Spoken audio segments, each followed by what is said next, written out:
Hi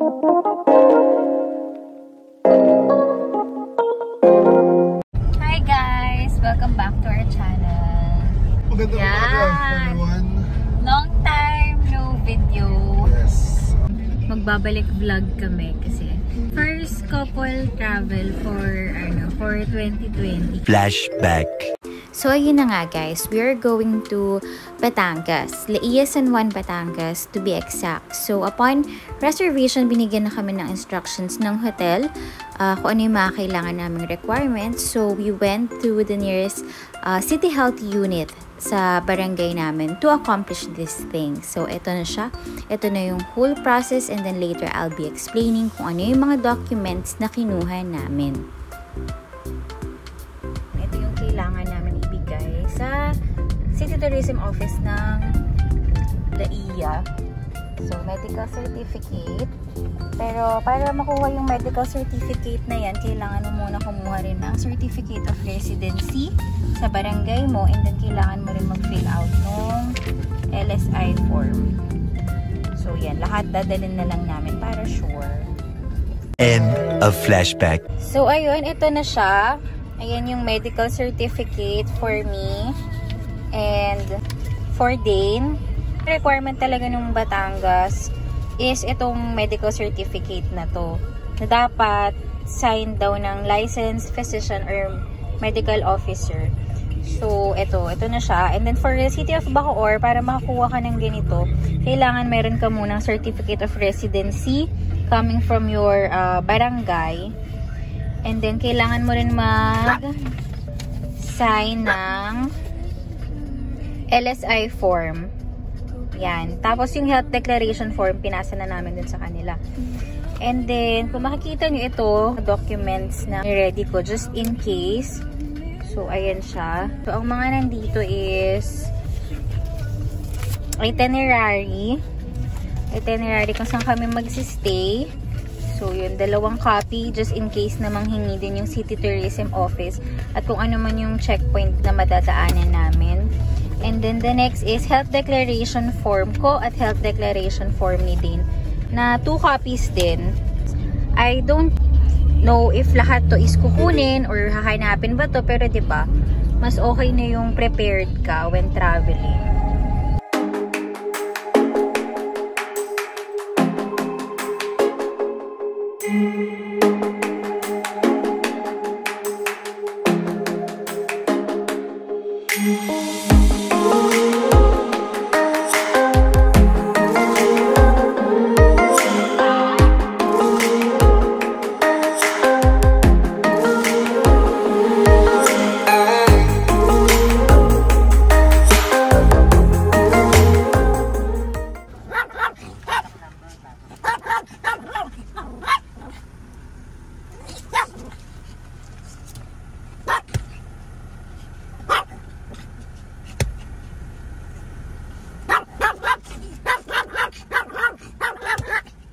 Hi guys, so dito tayo sa San Juan Tourism Center kung saan required siya na magpasa ng MedCert and yung kaninang binanggit, tsaka booking Confirmation.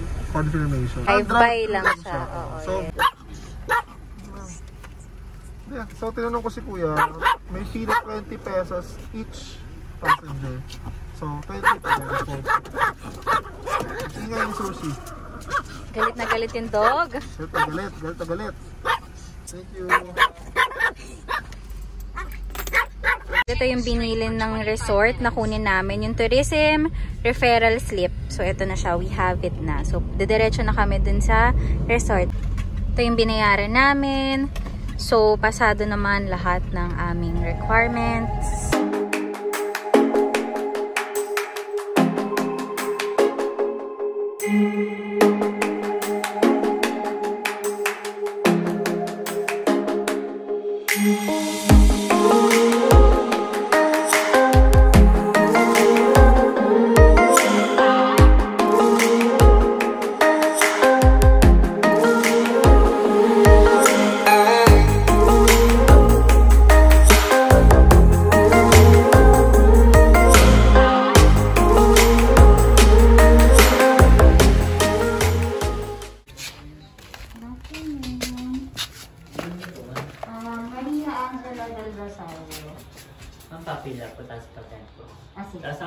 Teresa.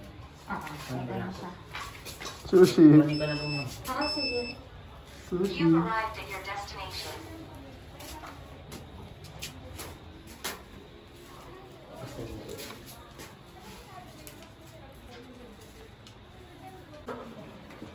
Sushi.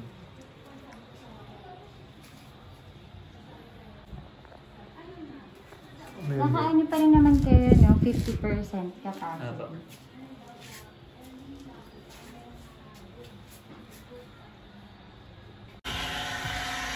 Sushi oh. Saan yan? Yay!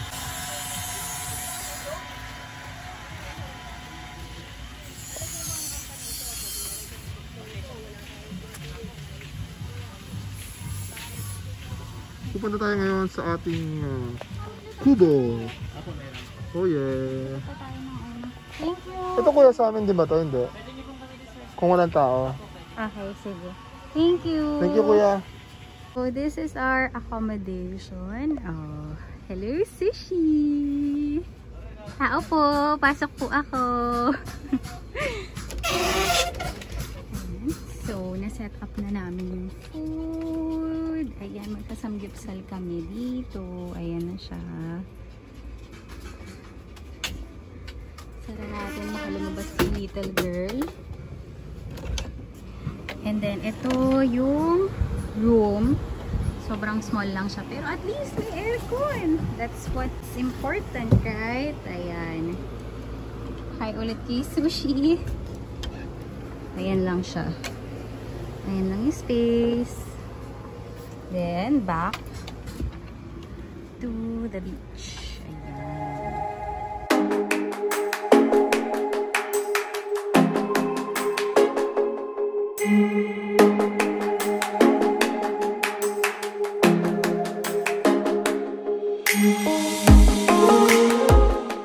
Let me just say na one thing na gusto ko dito sa Camp Laia is kompleto sila ng gamit. We didn't expect nga na may stove. Ayan. Nagdala pa kami ng sarili namin cooker.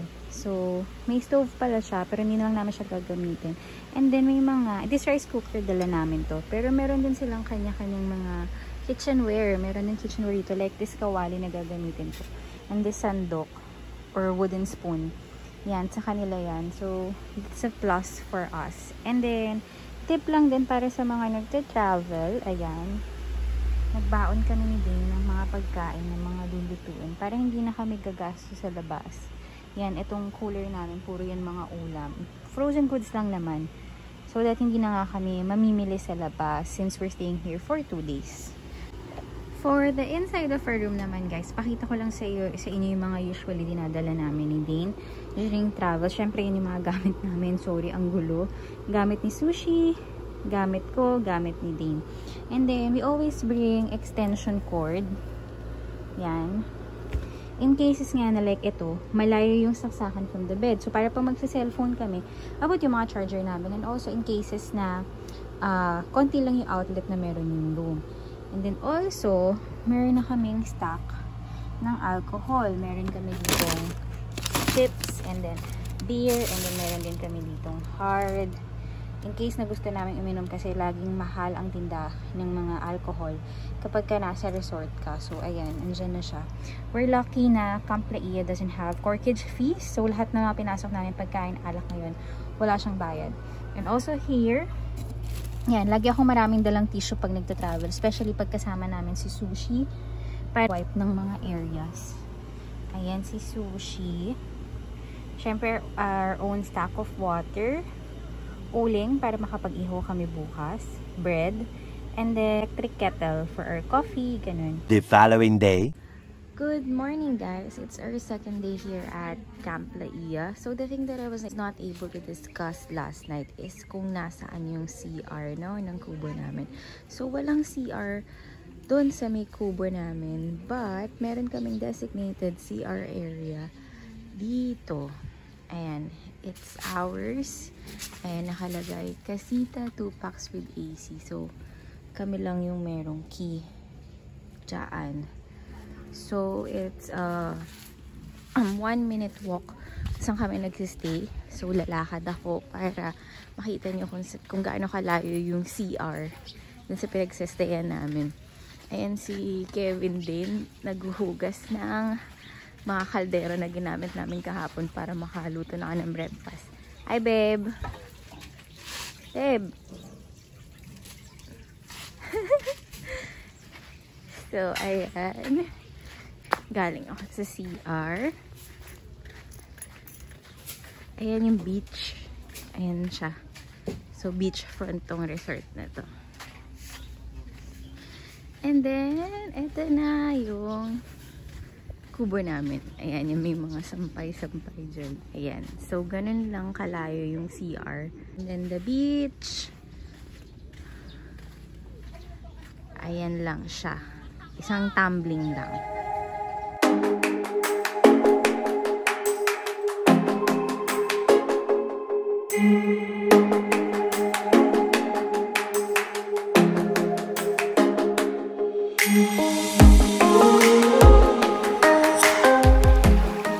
Nakatapos lang ni Sushi mag-swim sa beach.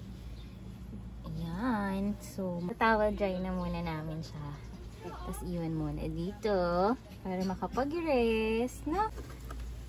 So, what's for lunch today? Okay, so after 3 hours and 30 minutes ng pagbabaga, sumemi baga na siya ngayon. Yay! Yeah.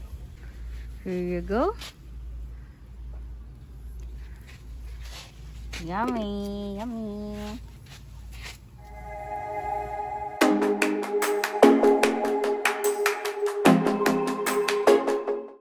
Ayan guys, kompleto na yung partner ng ating lempo. Meron na tayong itlog na maalat, chili mansi, sukang pinakarat, and ice cold beer. Sinong nanay ng itlog na pula?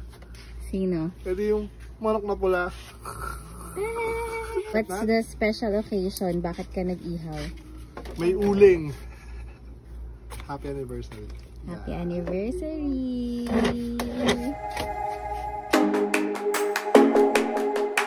A few moments later. This is how Camp Leia looks at night.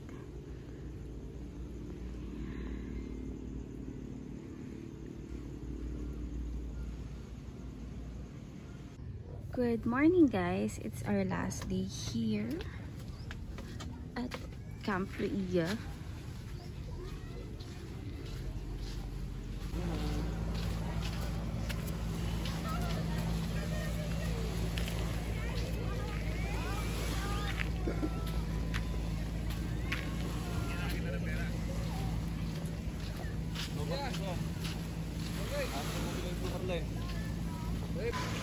Big catch of the day. Oh, ayan, oh. Fresh na fresh. And here's my baby and Dada. Time check, it's just 7 a.m. But we're just going to have a quick stroll here at the beach. And then we'll head home na kasi may work pa si Dane. So, ayan ang baby, oh.